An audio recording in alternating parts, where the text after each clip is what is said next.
Rendons grâce à Dieu. Nous sommes dans le mois de mars et Dieu a parlé de ce mois-là. Il a annoncé que pour nous, c'est le mois donc des héros courageux. Donc Dieu fait de nous des courageux en ce mois-ci qui accomplissent des exploits remarquables. Et la volonté de Dieu, la parole de Dieu est la vérité. Le Seigneur, donc, comme son serviteur, pasteur Mathieu, nous a entretenu au courant des précédentes semaines de ce mois de mars, on a donné 3 éléments, 3 aspects pour accomplir donc des exploits. Les exploits, c'est quoi? Ce sont des actes héroïques, des actions accomplies avec ardeur, avec énergie, avec un éclat, des actions remarquables, mémorables, exceptionnelles, donc qui dépassent les limites habituelles. Et Dieu nous a donné la solution donc pour accomplir ces exploits-là. Il nous a donné 3 éléments. La connaissance de Dieu, on a parlé de CFC. La connaissance de Dieu, le premier C. Le F, donc la foi. Le C, le 3e élément donc qui était donné, c'est le courage. Le courage. Et Dieu, par sa parole, il nous fait comprendre que sa volonté est réelle. Et en tant que croyant, chrétien ou disciple du Seigneur Jésus-Christ, sa volonté, c'est que nous accomplissions des exploits littéralement. Dans Actes chapitre 1, verset 8, la parole de Dieu nous dit là-bas qu'on peut projeter, s'il vous plaît, Actes chapitre 1, verset 8. La parole de Dieu nous dit là-bas, mais vous recevrez une puissance, le Saint-Esprit survenant sur vous, et vous serez mes témoins à Jérusalem, dans toute la Judée, dans la Samarie et jusqu'aux extrémités de la terre. Amen. Gloire à notre Dieu. Dieu ici nous dit, vous recevez une puissance et vous serez mes témoins. Le témoignage du Seigneur, de la vie de Christ ou du Seigneur Jésus, ce n'est pas une affaire une affaire de minutes quand tu es en train de peut-être d'évangéliser quelqu'un, de parler du Seigneur Jésus-Christ à quelqu'un. Le témoignage ne s'arrête pas à cet instant-là. Le témoignage en fait de Jésus, en temps normal, tu es témoin de Jésus tout le temps. Parce qu'à partir du moment où l'Esprit du Seigneur Jésus-Christ habite en toi, tu dois révéler la vie de Christ. Alors la vie de Christ que tu révèles, c'est ton témoignage de Jésus qui vit en toi. C'est ton témoignage du Seigneur Jésus-Christ qui t'a sauvé, qui t'a libéré. Et Dieu dit, le témoignage de l'identité chrétienne, si on peut dire ainsi, ce témoignage se fait avec puissance. Il a dit, vous recevrez une puissance et vous serez mes témoins. La vie à laquelle le Seigneur Jésus-Christ donc nous appelle, c'est une vie de puissance. C'est une vie dans la manifestation de la puissance. Et la puissance, elle est nécessaire pourquoi? Pour accomplir justement des exploits. Si on devait vivre une vie de témoignage donc ordinaire, il n'aurait pas dit qu'on ait besoin d'une puissance particulière. Si on devait vivre donc une vie où le commun des mortels donc est capable de la vivre, capable de la manifester, il n'aurait pas dit qu'on a besoin d'une puissance.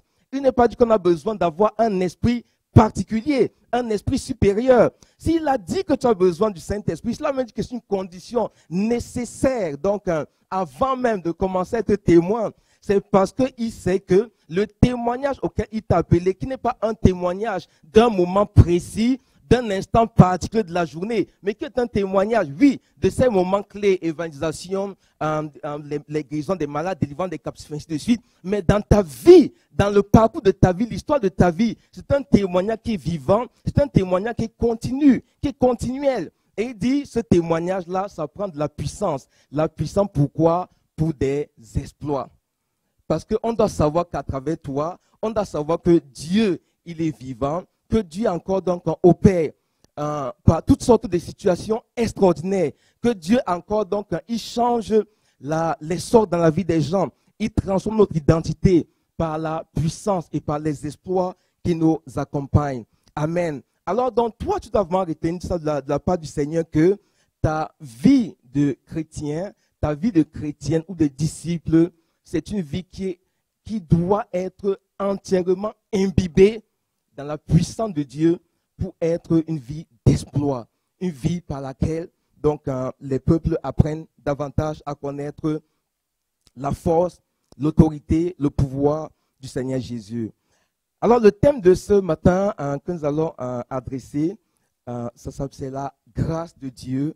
La grâce de Dieu, donc, pour accomplir des exploits. La grâce pour accomplir des exploits. Acclame le Seigneur. Parce que Dieu t'a dit ici, Dieu te dit, Amen. Il te dit, les exploits là, ça prend de la grâce aussi. On t'a parlé de connaissance, on t'a parlé de fond, on t'a parlé de courage.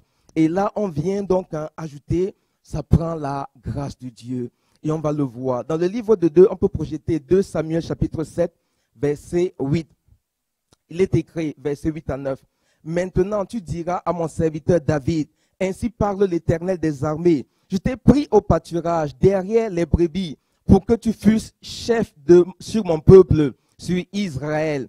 J'ai été avec toi partout où tu as marché. J'ai exterminé tous tes ennemis devant toi et j'ai rendu ton nom grand, comme le nom des grands qui sont sur la terre. Amen. Ici, on voit Dieu qui parle, Dieu qui commence à nous parler de la grâce. Il dit, David, donc, quand je t'ai pris derrière les brebis, tu étais derrière les brebis, mais j'ai changé donc ton identité. J'ai fait de toi le chef de mon peuple.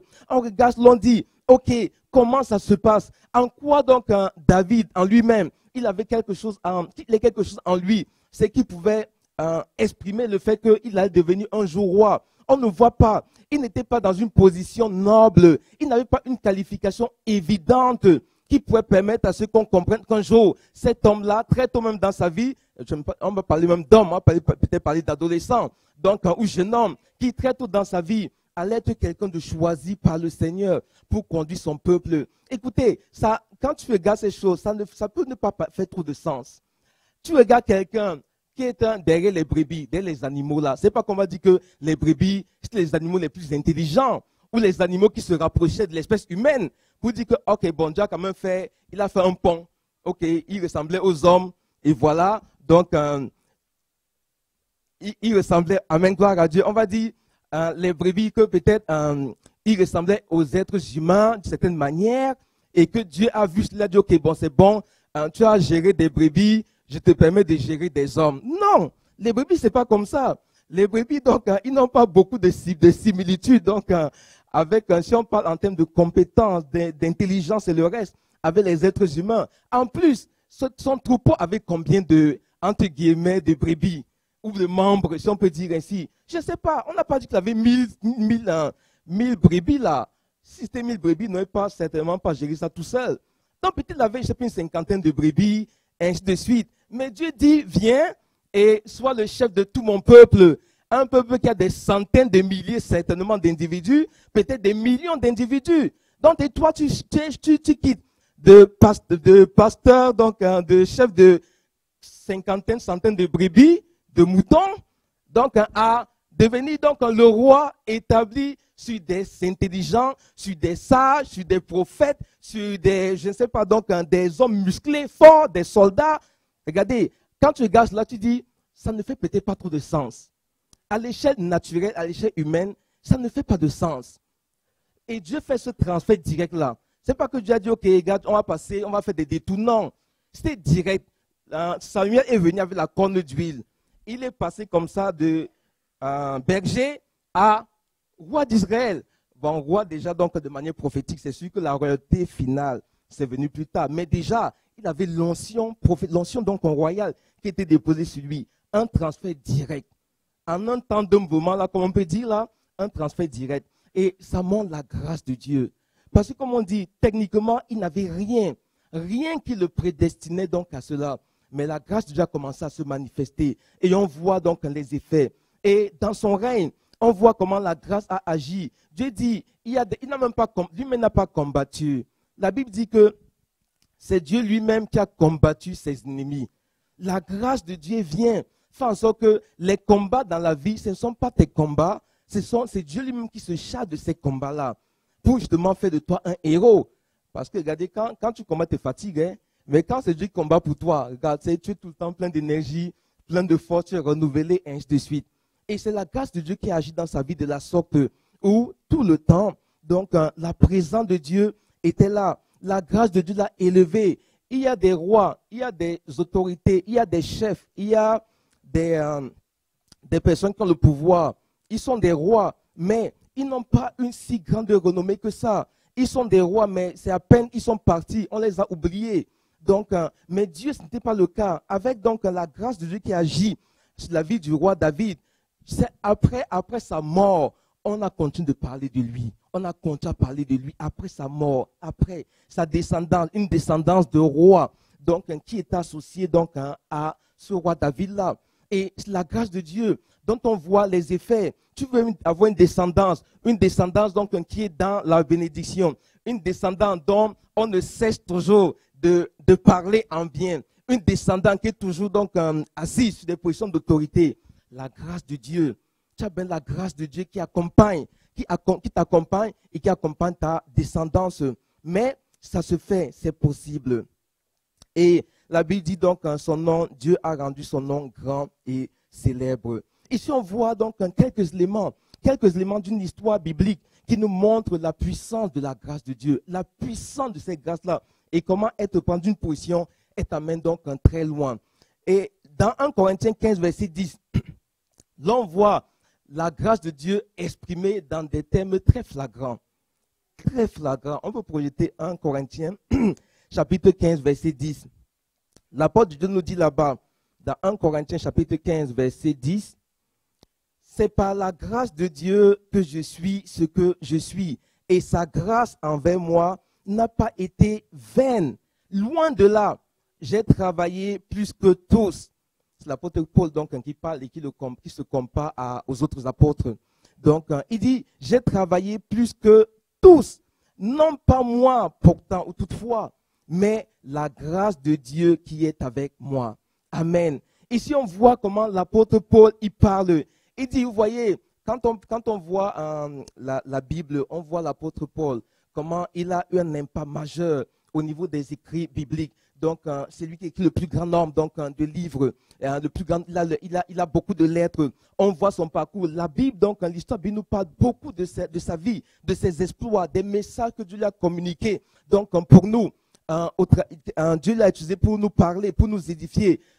Des milliers d'années plus tard qu'il a écrit ces lettres-là. Et on voit, il dit, tout ce que j'ai fait là, ce n'est pas moi. Il reconnaît qu'il a fait des choses grandes. Il dit même que j'ai travaillé plus que tous. Il était capable de faire un bilan à l'échelle naturelle, un bilan réel, palpable, clair. Il dit, mon bilan, c'est sûr, on le voit là, c'est indiscutable. J'ai travaillé plus que tous. Mais il prend le soin de dire, toutefois, ce n'est pas moi. Ce n'est pas moi. Il vient mettre un bémol. Il vient dire, regardez, ne regardez pas à moi. Ne regardez pas donc à l'apôtre Paul. Ne regardez pas donc à beaucoup de choses que j'ai à faire. Il dit, mais regardez à qui? Regardez à quoi? La grâce de Dieu. Il dit, la grâce a fait la différence. C'est la grâce qui m'a permis donc de faire ce que j'accomplis là. Et au bout du compte, et quand tu es dans une position pareille, quand tu donnes ce genre d'expression, c'est majeur. L'apôtre Paul, il a pu dire, regardez, c'est moi, regardez, j'ai vraiment fait beaucoup de choses, j'ai travaillé beaucoup. Peut-être la gloire n'aurait pas venu à Dieu. Et peut-être on ne serait pas en train de parler de grâce aujourd'hui, comme on en parle. Donc, mais il dit, la grâce a fait son travail. Et à cause de cette grâce-là, j'ai été un héros. J'ai été même un super héros. Parce que les actes que j'ai accomplis, les œuvres qui sont vraiment donc mon héritage, si je peux dire ainsi, ça témoigne de quelque chose de majeur. Et en passant, Dieu aime ce genre de personnes-là. Dieu aime ce genre d'attitude, une attitude où on prend soin de lui redonner l'honneur. Quand on dit la grâce de Dieu qui agit, Dieu prend sa gloire parce qu'on dit ce n'est pas la grâce d'un homme, ce n'est pas la grâce d'une famille, ce n'est pas la grâce d'une ethnie, c'est la grâce de Dieu.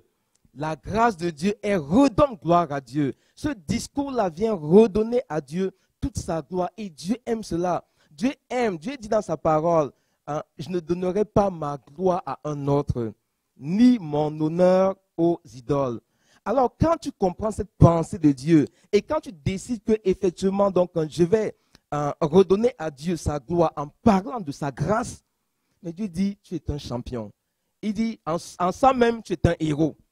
En ça, tu es un héros parce que tu es humble. En ça, tu es un héros parce que beaucoup de personnes se tapent la poitrine. C'est moi, c'est même dans la vie là, Petit show, petite victoire, petit exploit. On se bombe la poitrine, on se tape le torse là, on se bombe la poitrine là. Mais non, Dieu dit, c'est que souviens-toi d'être humble tout simplement. Reconnais au bout du compte que les exploits, c'est d'abord la grâce de Dieu. Alors, la grâce, c'est quoi? C'est une faveur ou un don immérité provenant de Dieu et qui nous a été accordé gratuitement. La Bible dit une faveur, un don particulier et qui est donné gratuitement. Souvent, avec les hommes, il va te donner une faveur là, mais il y a une contrepartie. Il te dit, ok, je vais te faire une faveur ici, là, mais il y a quand même quelque chose là, un petit à côté. Il y a un petit à côté. Mais Dieu dit, sa grâce, elle est gratuite. Est-ce que David a payé quelque chose à Dieu un jour? Est-ce que David connaissait même, il t'aime pas quoi, il est temps de perdre ses brebis, quand Samuel est venu sa corne d'huile. Il avait fait quel pacte avec Dieu entre temps pour dire, bon, voici, bon, on négocie un peu là, je donne ceci et tu me donnes la royauté. Rien. L'apôtre Paul aussi dit ici, il dit que moi, j'ai rien fait.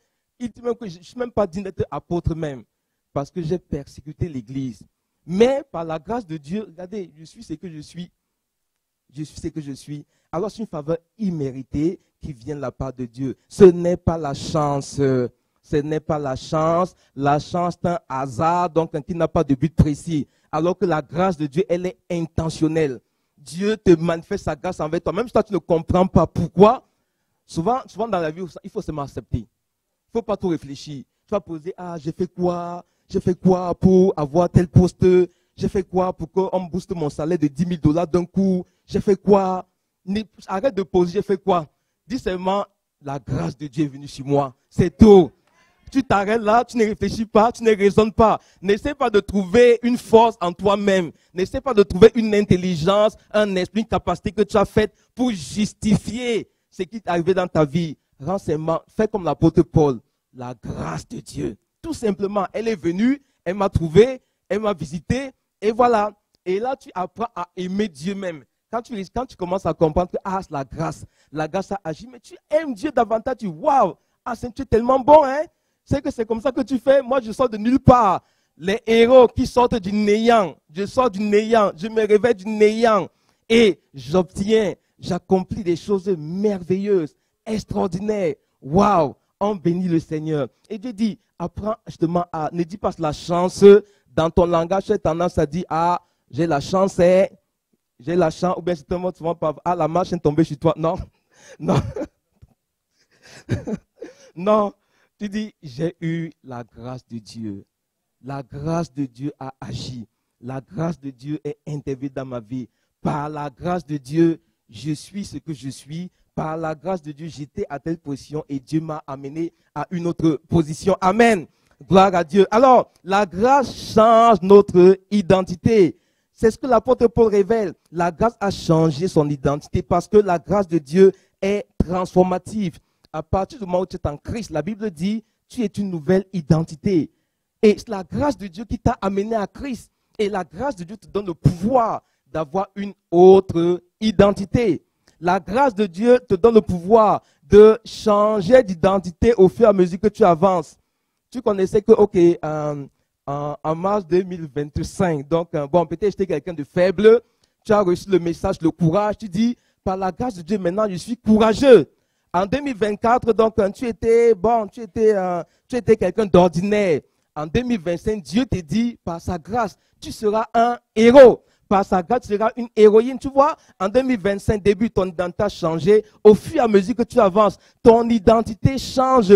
Parce que la grâce de Dieu, ce n'est pas une grâce simplement d'un moment. C'est une grâce qui poursuit avec toi le restant de tes jours. Et dans cette grâce-là, ton identité change. Elle s'améliore, elle s'améliore, elle s'améliore. Tu es avec Dieu, tu connais Dieu dans une certaine dimension. Sa grâce et l'amour que tu as pour sa grâce te permet donc d'aller avec lui dans un autre nom, dans une nouvelle dimension, dans une nouvelle phase de ta vie, dans de nouveaux accomplissements, dans de nouveaux exploits. La grâce de Dieu te quitte, tu quittes donc, tu étais habitué, tu étais sûr que dans ta vie, avec mon salaire, avec mon emploi, l'emploi que j'ai, ou bien le commencement de ma carrière, disons, le commencement de ta carrière te disait que ou bien ta vie, tes finances te disait que, bon, toi là, tu risques de finir ta vie là locataire. Tu risques de finir ta vie locataire, avec même le coût de la vie, avec les choses qui sont arrivées, avec la Covid et tout ça là. Tu fais tes calculs, tu dis, si la tendance se maintient, si la tendance se maintient dans ma vie, je vais finir locataire. Je vais finir mes jours locataires. Si la tendance se maintient. Mais Dieu dit, sa grâce vient casser la tendance. Amen. Sa grâce vient briser la tendance. Amen. Sa grâce vient amener une nouvelle route dans ta vie, instantanément. Comme bon, c'est pas la magie là, c'est la grâce de Dieu qui agit puissance. Donc Dieu te dit, oui, cette grâce-là, elle est ainsi. Elle est ainsi. Je me rappelle quand j'étais à Calgary, à un moment donné, j'avais tellement de problèmes de dettes d'argent. J'étais allé voir pour la consolidation des dettes. Et quelqu'un, monsieur là-bas, je lui parlais même de maison. La façon dont il a réagi, c'est comme si ce n'était pas pour moi. C'était comme si ce n'était pas pour moi. Waouh! Mais la grâce de Dieu a changé les choses. Amen. Gloire à Dieu. Là où les hommes disent que la tendance dans ta vie, là, ils voient la tendance dans ta vie, c'est quelque chose qui n'est pas si glorieux que ça. On voit que toi, là, s'il y avait 7 niveaux de plafond, on voit que ta vie, là, maximum que tu iras là, c'est 2 niveaux de plafond. Dieu dit, va casser tous les plafonds. Tu vas quitter de 0 plafond à 7e plafond. Amen. Acclame le Seigneur. Sa grâce, l'œuvre de sa grâce est insondable. L'œuvre de sa grâce est extraordinaire. L'œuvre de sa grâce est inimaginable. Souviens-toi du roi David. Souviens-toi d'où il est parti derrière les brebis pour devenir tout à coup donc un roi d'Israël. Amen. Gloire à notre Dieu. Et Dieu dit encore, il va encore faire des grandes choses. Et la grâce de Dieu, c'est la source de notre salut. Donc, et la foi, c'est la condition pour recevoir ces grâces. La grâce est là, mais il y a la foi maintenant donc, qui te permet de saisir et de profiter, de jouir de la grâce de Dieu. Alors, les effets de la grâce de Dieu, premièrement, le premier exploit donc après le salut et qui nous a donné par la grâce, c'est la puissance de dominer sur le péché.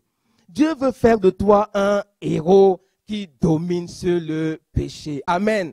Acclame le Seigneur pour cela. C'est ta pensée.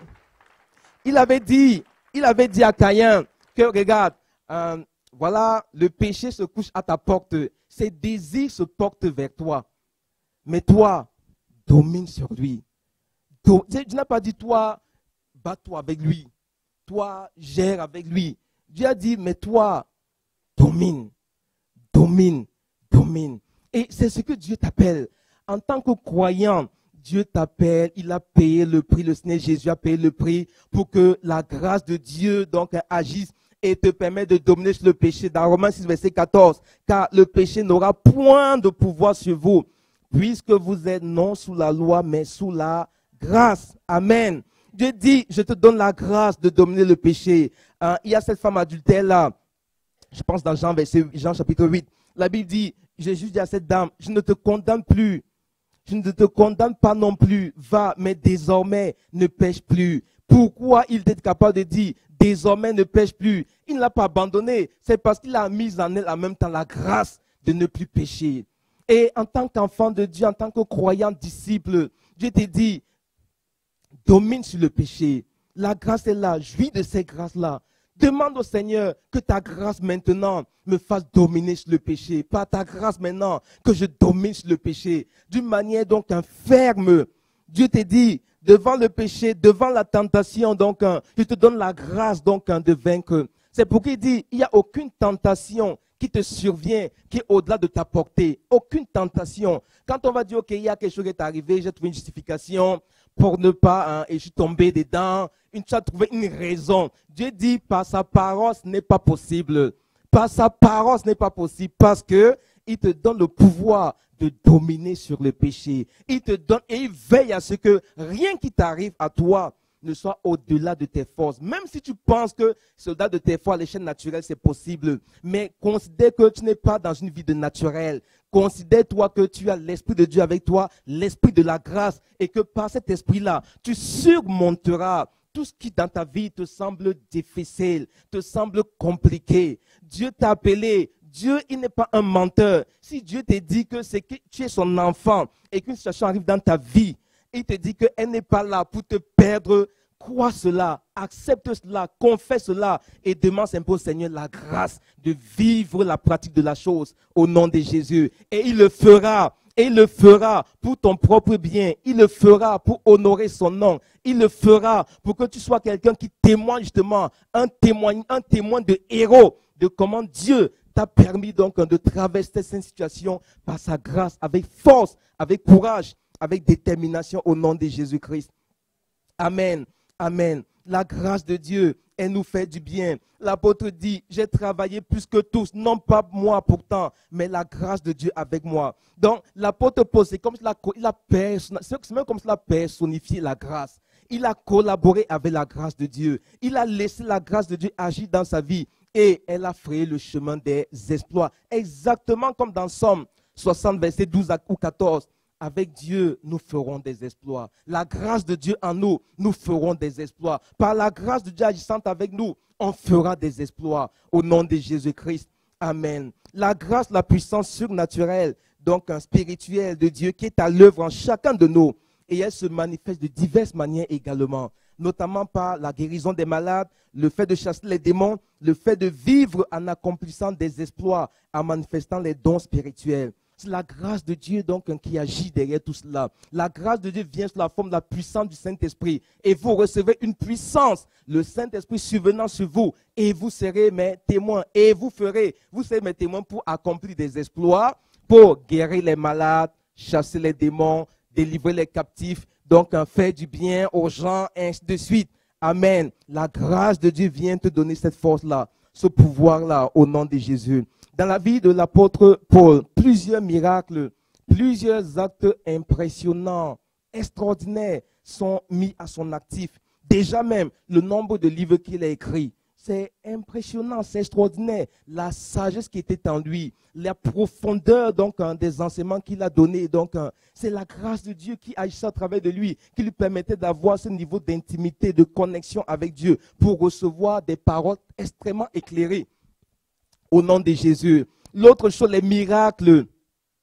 Les miracles, on voit les miracles à Icône. La Bible dit dans Acte 14, verset 3, il restait cependant assez longtemps à Icône, parlant avec assurance, appuyé sur le Seigneur, qui rendait témoignage à la parole de sa grâce et permettait qu'il se fît par leurs mains des prodiges et des miracles.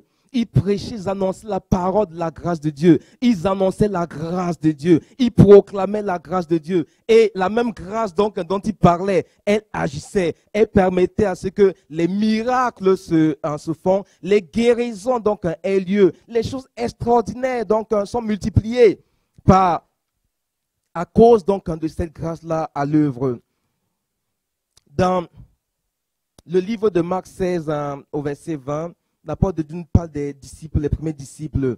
Ils s'en allaient prêcher partout et le Seigneur travaillait avec eux et confirmait la parole par les miracles qui l'accompagnaient encore. Ici, on voit encore un domaine, justement, quand on est dans l'évangélisation, donc en pratique.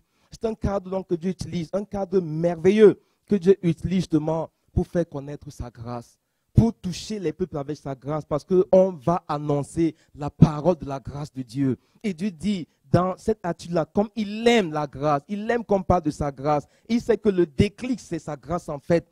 Donc, il agit pour confirmer sa parole, pour confirmer la parole de sa grâce par des actes merveilleux, des miracles, des prodiges au nom de Jésus. Dans le livre de Actes 20, 9 à 12, on voit la résurrection de Eutychus, encore à travers l'apôtre Paul. Or, Actes 20, 9 à 12. Or, un jeune homme nommé Eutychus, qui était assis sur la fenêtre, s'endormit profondément pendant le long discours de Paul, entraîné par le sommeil. Il tomba du troisième étage en bas et il fut relevé mort. Mais Paul, étant descendu, se pencha sur lui et le prit dans ses bras en disant, « Ne vous troublez pas, car son âme est en lui. » Et cet homme-là est ressuscité. Il est ressuscité. Bon, c'est sûr, c'est pas l'exemple qu'on doit forcément suivre. Hein? Peut-être le discours s'était prolongé. Paul avait justement la grâce de Dieu était en lui. Il parlait beaucoup. Il disait beaucoup de choses pendant des heures, toute une nuit, en train de parler, toute une nuit en train de parler. Regardez, c'est sûr. Pour certains, ça peut être difficile. Donc, alors il y a ce monsieur-là, c'était long. Il trouvait peut-être que c'était un peu trop long. Peut-être l'heure de dodo est arrivée. Alors, il a oublié qu'il était sur une fenêtre. Il n'était pas dans son matelas. Ouais, l'heure de dodo n'a pas réfléchi. Est-ce que tu es matelas, pas matelas? Dodo a dit que moi, je ne connais pas ça. Mais encore, la grâce de Dieu agit. Là, même pour cet homme-là, Eutychus là, Dieu a pu dire que, gars, c'est bien fait pour toi. Pourquoi tu dois à l'église? Dieu a pu dire ça, que c'est bien fait pour toi, qui t'envoie de dormir à l'église. Viens vite ici au paradis, tu ne vas pas retourner là-bas là. Mais Dieu a dit non, sa grâce a encore agi. Sa grâce a encore agi.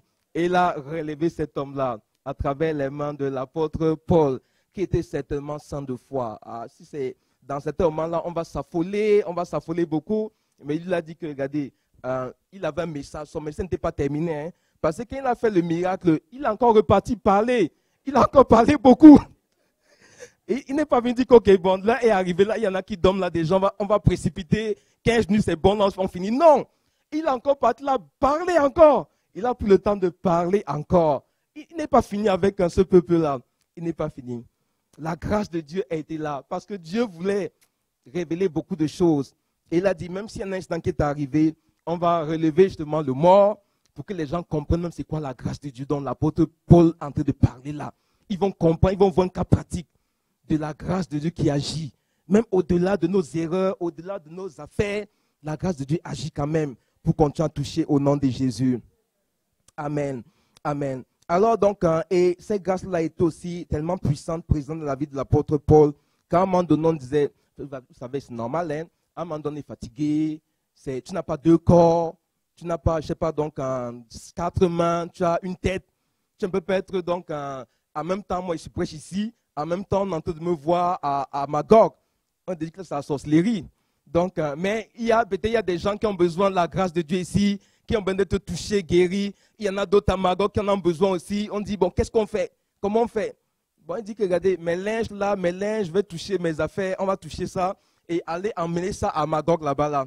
Et la grâce de Dieu qui opère des choses extraordinaires. Donc, pendant que Paul fait des affaires ici, à Magog aussi, donc, il se passe des choses à cause de ces linges, des choses qui l'ont touché. On voit comment cette grâce de Dieu est tellement, elle est dans une autre dimension. Elle amène des choses inouïes, extraordinaires. Et Dieu prend plaisir à répandre. Il dit, regarde, tu es limité physiquement. Mais comment on va faire? Comment on va faire? Tu es limité, alors trouvons une autre stratégie pour te permettre quand même, en même temps que tu es ici, il peut être en train de faire ces choses ici, mais en même temps, des miracles se passent, des délivrances se passent, des choses extraordinaires ont lieu à travers des choses qui ont touché simplement donc en ses mains, qui ont touché peut-être donc en son corps. Amen. Gloire à notre Dieu. Et notre Dieu, c'est le Dieu de grâce, qui veut que nous, justement, on soit enrichis dans la connaissance de sa grâce et qu'on comprenne comment sa grâce se déploie et comment elle fait des choses extraordinaires, impressionnantes, au-delà de l'intelligence humaine. Amen. Gloire à Dieu. Alors, sache que les exploits ne dépendent pas de ta condition, mais de la seule grâce de Dieu. On raconte une histoire. C'est une histoire vraie. En juin 2019, un petit tablet trouvé par hasard chez une retraitée de Compiègne en France. Cette œuvre, la dérision du Christ, dont c'est Christ dont on se moque, donc c'est un tableau. On dit à pour auteur Cimabue, le père de la peinture de l'ère moderne occidentale. Cette œuvre est passée de la cuisine de la vieille dame aux honneurs du musée du Louvre. Et on dit, ces pièces-là qui semblaient extrêmement banales, elles étaient vendues 36 millions de dollars. 36 millions. Une pièce, elle était accrochée dans la maison d'une dame. Elle, regardez, c'est un tableau peut-être banal. Donc, elle avait quelque chose en elle qui valait des millions, 36 millions, qu'on a vendu un tableau. Il a dit, waouh, peut-être cette dame-là, elle était dans des situations où elle était dans des difficultés financières peut-être terribles, mais elle avait quelque chose accroché comme ça chez elle, quelque chose donc qui valait des millions, quelque chose qui assainit sa vie, qui arrange sa vie n'était pas très arrangé financièrement parlant, ça vient arranger sa vie, ça arrange la vie de ses enfants, de ses petits-enfants, de ses descendants. S'ils sont de bons gestionnaires là, ça arrange leur vie, je ne sais pas pour combien de générations. Un mini objet comme ça, sur un mur, petit objet, qui valait des millions sans qu'elle le sache. Mais, gloire à Dieu, Dieu a permis à ce que, bon, il y a en faisant l'inspection et le reste, donc on a découvert la valeur de cette toile-là. Amen. Alors, la même chose dans l'histoire biblique avec Dans le livre de 2 Rois 4, on voit cette femme-là. 2 Rois 4, 1 à 7. Une femme d'entre les femmes des fils des prophètes cria à Élisée, le prophète, en disant, ton serviteur, mon mari, est mort. Et tu sais que ton serviteur craignait l'Éternel. Or, le créancier est venu pour prendre mes 2 enfants et en faire ses esclaves. Élisée lui dit, que puis-je faire pour toi? Dis-moi, qu'as-tu à la maison? Qu'as-tu à la maison? Elle répondit, ta servante n'a rien du tout qu'un vase d'huile. Tout ce que j'ai là, c'est un vase d'huile. C'est tout ce que j'ai. Et il dit, va, demande au dehors des vaches chez tous tes voisins, des vases vides, et n'en demande pas un petit nombre. Quand tu seras rentré, tu fermeras la porte sur toi et sur tes enfants. Tu verseras dans tous ces vases et tu mettras de côté ceux qui seront pleins. Alors elle le quitta. Elle ferma la porte sur elle et sur ses enfants. Il lui présentait les vases et elle versait. Lorsque les vases furent pleins, elle dit à son fils, présente-moi encore un vase. Mais il lui répondit, il n'y a plus de vase. Et l'huile s'arrêta. Elle alla le rapporter à l'homme de Dieu et il dit, va vendre l'huile et paye ta dette. Et il pourra encore donc et tu vivras, toi et tes fils, de ce qui restera. Amen. La Bible ici, on voit un cas où cette dame-là, on connaît cette histoire. Cette dame a dit, tout ce que j'ai dans ma maison là, c'est un petit vase. Un petit vase. Et Dieu, dans le prophétique, Dieu sait qu'il ne va pas loin. Il ne va pas loin. Regardez cette dame-là. Il dit, elle a déjà un petit vase. Il a pu dire, ah, bon, est-ce que tu n'as pas autre chose? Est-ce que tu n'as pas autre chose? Donc, c'est lui-même qui a posé la question, qu'est-ce que tu as dans ta maison? Et avant cela, pose la question, que puis-je faire pour toi? Mais avant qu'elle réponde même, il a déjà posé une deuxième question. Donc, Dieu connaissait les besoins de la dame. Peut-être qu'il se disait, ah, c'est pour avoir de l'argent pour payer mes dettes et assurer l'avenir de mes enfants. Peut-être le prophète avait déjà reçu ces réponses-là. Et c'est pourquoi il ne s'attarde pas sur cette question-là. La première, il entame directement la deuxième question.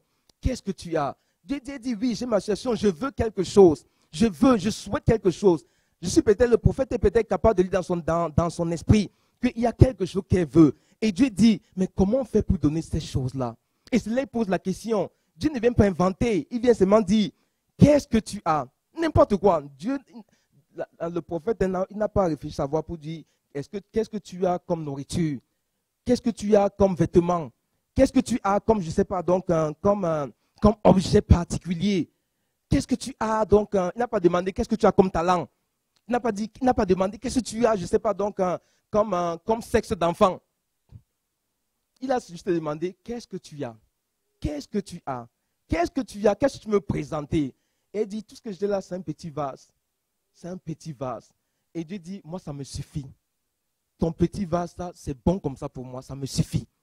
Et il dit, maintenant, voici, là où le prophétique entre, c'est là où la puissance de Dieu entre, c'est la grâce de Dieu donc se manifeste maintenant. Il dit, va simplement, comme c'est le petit vase que tu as, on va parler vase ce matin ou bien ce soir. Je ne sais pas c'est à quelle heure de la journée ce jour-là, mais il dit, on va parler en termes de vase.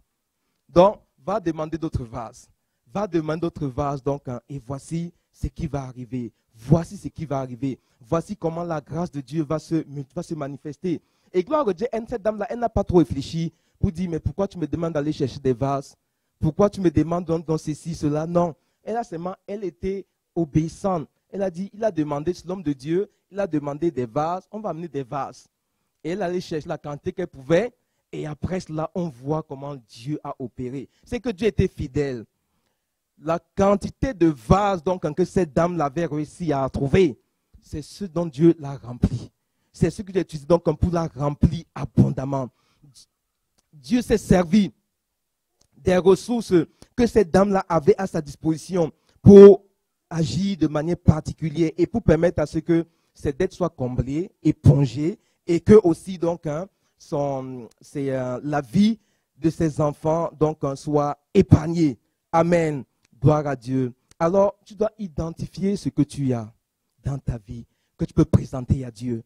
Tu dois identifier ce que tu as. La vieille dame, c'était accompagnée d'un tableau. L'autre dame de la Bible, donc, c'était un pot d'huile. Toi, qu'est-ce que tu as? Qu'est-ce que tu as pour assurer donc ton avenir? Qu'est-ce que tu as donc pour assurer donc ton futur? Qu'est-ce que tu as pour te permettre à toi, ta famille, de réussir sur cette terre-ci là? Qu'est-ce que tu as donc pour que Dieu accomplisse à travers toi des actes héroïques? Qu'est-ce que tu as donc pour devenir un héros? Dans ce passage, on voit la grâce de Dieu transforme une situation de misère. De misère. Regardez, une personne qui dit que tout ce que j'ai là, c'est un pot, un vase là, un pot, un vase, c'est tout ce que j'ai là, que je peux me débrouiller dans la vie là. C'est une situation de misère profonde. Profonde. Une situation vraiment d'incertitude, certainement financière extrême.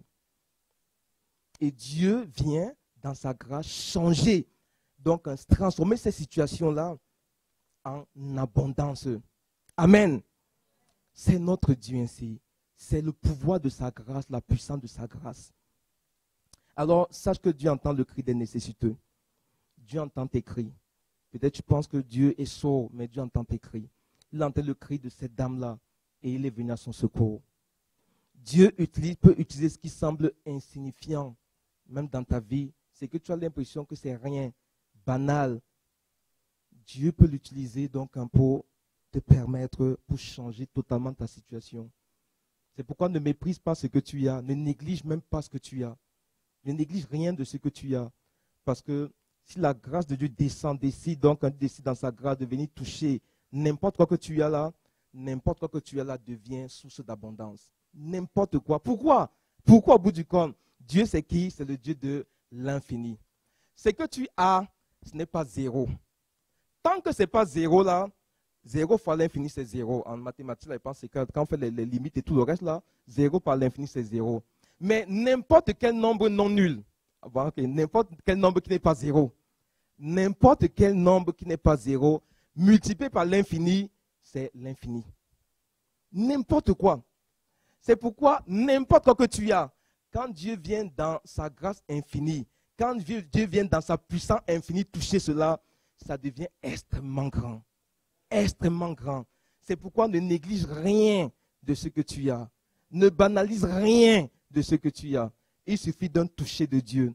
Il suffit d'une visitation de la grâce de Dieu sur ce que tu as là pour changer donc le thème de ta vie, pour changer l'identité qui t'est associée, pour changer donc ta situation, pour changer tout dans ta vie. Un toucher de grâce. Un toucher de grâce. Amen. Sa provision dépasse les besoins immédiats et Dieu est fidèle. Quand Dieu vient te visiter, il ne te donne pas juste. Non. C'est que Dieu est tellement bon qu'il va dire, je ne peux pas te donner juste. Ta pensée ne peut pas équivaloir à ma puissance. Ce n'est pas possible. Tu as une pensée, ok, Dieu dit, c'est bon, tu as ta pensée. Maintenant, moi, je viens quand même monter que, regarde, ma pensée au-dessus de la tienne. Donc, c'est pourquoi je ne te donne pas exactement ce que tu demandes, je te donne avec bonus. Les pains, avec la multiplication des pains, et ainsi de suite. Qu'est-ce qu'on dit? Est-ce que Dieu qui n'aime pas le gaspillage, peut-être qu'il n'aime pas le gaspillage, mais est-ce qu'il a donné juste? Non. Les gens sont rentrés avec des corbeilles. La pêche des pierres, Pierre, à un moment donné, quand il n'était pas encore disciple là, leur pêche, quand Dieu a amené la pêche, il a fait quoi? L'abondance, au point dit, les barques étaient prêtes de rompre même. Dieu n'a pas dit que je vais vous donner juste pour vos besoins de 1 jour, 2 jours là. Non. Dieu dit, moi là, vous allez me connaître, amen. Vous allez connaître l'abondance. Et même Jean 10, verset 10. Je suis venu afin que mes brebis aient la vie et qu'elles soient dans l'abondance. Amen. Gloire à Dieu. Amen. Le temps presse, donc on va accélérer un peu. Tu as besoin, en même temps de la grâce de Dieu, quelque chose de très important que ça, il faut que je vous le dise. Tu as besoin de connaître les temps de visitation de Dieu dans ta vie. La grâce de Dieu, là, ce n'est pas forcément tout le temps qu'elle se manifeste. Tu as besoin d'avoir la bonne lecture spirituelle pour les temps de visitation de la part du Seigneur.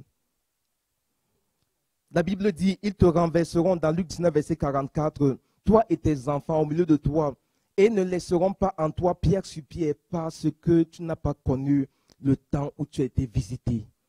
Dieu vient, Dieu te visite, Dieu vient, il dit, il y a un temps donc quand je viens, je veux amener un déblocage dans ta vie à un moment particulier, à un moment particulier. Et Dieu te dit, connais ces moments-là. La Bible dit dans Ésaïe 55, verset 6, cherchez l'Éternel pendant qu'il se trouve, invoquez-le tandis qu'il est prêt.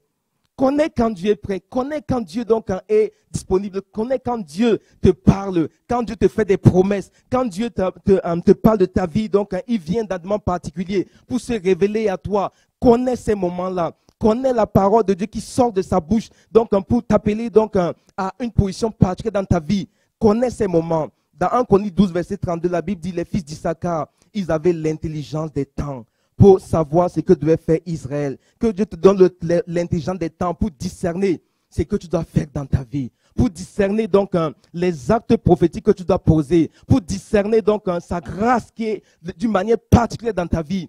Afin de te permettre d'accomplir des exploits. Afin de changer le cours de ton identité. Au nom de Jésus-Christ. Amen. Amen. Et que Dieu te donne la grâce de connaître les porteurs, les messagers par lesquels il amène, il vient dans sa grâce dans ta vie te rencontrer. Au nom de Jésus-Christ. Amen. Alors pour récapituler donc ce mois de mars, on a parlé donc de connaissance de Dieu, de foi, de courage. Et l'autre élément donc qu'on ajoute, c'est la grâce pour accomplir des exploits. Alors ces 4 éléments fondamentaux, ça c'est un récapitulatif. Connaître Dieu, c'est la fondation de tout. C'est le point de départ de tout. Sa puissance, connaître la connaissance de sa puissance, de sa fidélité, de ses promesses, nous permet d'avoir la confiance en lui pour de grandes choses. Connaître Dieu, c'est aussi avoir une relation intime avec lui, écouter sa voix et marcher dans ses voies. La deuxième chose, c'est la foi. Ça, c'est le moteur des exploits. C'est la confiance en Dieu qui nous pousse à prendre des risques pour lui et avancer sans tout voir d'avance. La foi, c'est avancer sans tout voir d'avance. Comme on peut voir avec Abraham, quitte ton pays, dans le pays que je te montrerai. Mais il ne sait pas encore où qu'il allait. Mais il est foi en Dieu et il s'est mis en marche, même s'il ne connaissait pas tout devant lui. Et ça, c'est l'œuvre de la foi. Le troisième élément, c'est le courage. Le courage te permet de transformer ta foi en action. Avoir la foi sans courage ne suffit pas. Il faut oser faire le premier pas, même quand nous avons peur. Le courage nous pousse à confronter les géants, à parler quand il le faut et à tenir ferme à l'opposition. Ça, c'est l'œuvre de la foi. Et tu as besoin de cela. Et David contre Goliath, ça montre, il connaissait Dieu. Il avait foi que le Seigneur pouvait agir. Et il a choisi d'être courageux pour dire, je vais l'affronter. Ça, c'est une action pratique. Donc, aller l'affronter. Le 4e élément, c'est la grâce de Dieu. L'énergie surnaturelle qui nous soutient. C'est la faveur et la force que Dieu nous donne qui nous permet d'aller au-delà de nos capacités humaines. Ça, c'est la grâce de Dieu. Alors, donc, l'apôtre Paul montre comment cette grâce-là a agi dans sa vie. Alors, en conclusion, sans la connaissance de Dieu, pas de confiance. Sans la foi, pas de mouvement. Sans le courage, pas d'action. Et sans la grâce, pas de force pour nous permettre de tenir et pour réellement réaliser des exploits. C'est en saignant ces 4 éléments-là que le Seigneur donc agira et que nous ferons des exploits. Amen. Nous bénissons le Seigneur pour sa parole, pour son message. On va se tenir debout dans la présence de notre Dieu. On va adresser quelques prières. Quelques prières. La première prière que tu vas demander à ton Dieu, qui t'aide à identifier ce que tu as en toi.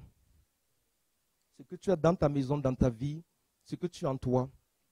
Et qui te procurera un avenir garanti pour toi, ta famille, qui te permettra aussi d'accomplir des exploits. Que Dieu t'aide à identifier. Son esprit vienne jeter ses lumières sur ta vie pour te permettre d'identifier tout cela au nom de Jésus-Christ. Seigneur, nous te bénissons pour ta parole et comment tu nous as conduit, instruit. Merci pour comment tu nous as réchauffés dans la grâce et cet autre élément majeur pour l'accomplissement des exploits que tu nous as donnés. Mon Dieu, aide-moi, aide ton peuple, aide tes enfants, aide mon Dieu, tes bien-aimés. Aide-nous à identifier ce que nous avons en nous, ce qui est chez nous, mon Dieu, et qui a le potentiel de garantir la vie sécure, la vie, la provision viagère, la provision, mon Dieu, pour nos vies, la provision, mon Dieu, pour nos enfants, jusque mon Dieu, dans leur âge avancé, la provision même pour nos descendants au nom de Jésus-Christ, pour que mon Dieu, leur avenir soit garanti, leur futur soit assuré au nom de Jésus-Christ. Seigneur mon Dieu, la provision qui va nous permettre d'être délivrés des dettes, d'être délivrés des liens de dépendance, mon Dieu, avec des personnes, mon Dieu, au nom de Jésus-Christ, d'être délivrés des liens de toutes sortes de servitudes même, mon Dieu, qui agit de manière sournoise dans notre vie, au nom de Jésus. Aide-nous à identifier tout ce que nous avons en nous, mon Dieu, et que tu veux utiliser, et mon Dieu, que tu veux toucher pour amener l'abondance, mon Dieu, d'exploits, qui peut amener, mon Dieu, des exploits merveilleux au nom de Jésus. Saint-Esprit, mon Dieu, jette tes lumières dans nos vies pour nous éclairer à ce niveau au nom de Jésus. Seigneur, mon Dieu, et que là où nous avions banalisé, Seigneur, c'est que nous avions comme don, c'est que nous avions comme dépôt, c'est que nous avions à l'intérieur de nous. Là, on avait méprisé cela, mon Dieu. Seigneur, mon Dieu, pardonne-nous au nom de Jésus. Pardonne ton peuple, je plaide ton sang sur nos vies afin de sanctifier et purifier ainsi au nom de Jésus. Et toute œuvre mauvaise, dû à ce mépris, à ce négligent, mon Dieu, soit brisé, anéanti au nom de Jésus. Seigneur, mon Dieu, aide-nous. Aide-nous à ne pas négliger ce que nous avons. Aide-nous à ne pas banaliser ce que tu nous as donné au nom de Jésus. Merci pour les prélèvements, que toute la gloire soit à toi au nom de Jésus. Amen. Et tu vas demander au Seigneur que Dieu t'accorde simplement sa grâce. Dans Nombre 6, verset 22-27, la prière que Dieu a demandé, il a dit comment est-ce que Moïse devait bénir son peuple. Il a dit que l'Éternel, donc l'Éternel fasse lui sa face sur toi et qu'il t'accorde sa grâce. Prie le Seigneur simplement que sa grâce prenne forme dans ta vie pleinement. Sa grâce te soutienne. Que le Seigneur envoie sa grâce. Le Seigneur multiplie sa grâce. Mon Dieu, envoie ta grâce. Envoie ta grâce, mon Dieu. Merci, mon Dieu, parce que nous sommes dans l'année de grâce, mon Dieu, au nom de Jésus. Et que ces grâces, mon Dieu, prennent forme. Ces grâces, mon Dieu, aillent toucher les aspects de nos vies qui n'avaient pas encore été touchés au nom de Jésus. Seigneur Jésus, fais-nous grâce. Je t'en supplie au nom de Jésus. Mon Dieu, Saint-Esprit, viens. Viens, Esprit de grâce. Viens et remplis de la grâce du Seigneur. Que nos vies, mon Dieu, soient empreintes de ces grâces-là. Que les aspects de nos vies, Seigneur, mon Dieu, soient touchés par ces grâces. Et que nous soyons les héros conquérants qui accomplissons des exploits remarquables par la grâce de Dieu qui nous visite, par la grâce de Dieu qui se lève dans nos vies, qui brille dans nos vies, qui se manifeste dans nos vies. Au nom de Jésus. Que toute la gloire te revienne. Au nom de Jésus-Christ. Amen. Et le dernier de prière que nous avons de ça, notre Dieu, c'est que Dieu nous rende sensibles à son timing et te rende intelligent pour discerner les temps de ta visitation afin de recevoir pleinement la grâce donc de Dieu pour de grands exploits. Seigneur, je prie, mon Dieu, rends-nous sensibles à ton timing. Rends-nous sensibles à ton timing et rends-nous intelligents pour discerner les temps de ta visitation afin de recevoir pleinement ta grâce pour de grands exploits, pour d'admirables exploits au nom de Jésus. Seigneur mon Dieu, là il y avait une lecture spirituelle déficiente, mon Dieu, défaillante dans nos vies, mon Dieu, à ce chapitre. Seigneur, restaure-nous, guéris-nous, délivre-nous de cela au nom de Jésus. Pour que notre esprit soit éveillé, mon Dieu, à la connaissance des temps divins, à la connaissance des temps de grâce, à la connaissance des temps de visitation, à la connaissance des temps, mon Dieu, de l'hiver, des temps de développement, de déblocage, des temps, Seigneur mon Dieu, de triomphe, mon Dieu, au nom de Jésus, des temps de nouveau départ, au nom de Jésus-Christ. Seigneur mon Dieu, agis ainsi, opère ainsi, et merci mon Dieu, et je proclame qu'avec toi, vraiment mon Dieu, nous ferons des exploits. Je proclame qu'en cette année-ci, mon Dieu, ton peuple, mon Dieu, nous ferons des exploits, parce que tu as parlé, parce que mon Dieu, tu l'as annoncé, parce que tu l'as déclaré au nom de Jésus. Alors reçois la gloire, reçois nos acclamations.